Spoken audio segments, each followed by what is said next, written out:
কবিতাৰ শিৰোনামা আজিৰ নৱপ্ৰজন্ম মই। অসমত থাকো অসমৰ হয়, কিন্তু বিশ্বাস কৰা অসমীয়া লিখিব নাজানো। কেনেকৈনো জানিম? সৰুৰে পৰা ইংৰাজী শিকিলো। মা দেউতাৰ কথা শুনি অসমীয়াত কেতিয়াও গুৰুত্বই নিদিলো। কাৰণ অসমীয়াত কথা কলে বাধা দিয়ে মোক আৰু গৰ্ব কৰে যে মই অসমীয়াৰ ঠাইত ইংৰাজীহে কব জানো।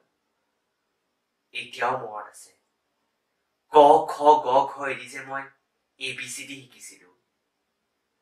আজিকালি ইংলিছতে কথা কব লাগে বুলি যে চবৰ পৰা শুনিছিলো। তেতিয়াই শিকিছিলো খুৰা খুৰী নহয়, আংকেল আন্টি।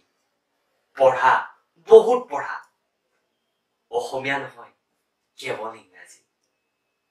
আধুনিক সমাজৰ নৱপ্ৰজন্ম মই। অসমীয়া নাজানো বুলিয়েই গৰ্ব অনুভৱ হয়। ইংৰাজী সকলোতে ইংৰাজী। অসমীয়াৰ মান মৰ্যাদাহীন হয়। তথাপিও বিশ্বাস কৰা অসমীয়া লিখিব নাজানো মই। অসমীয়া লিখিব নাজানো।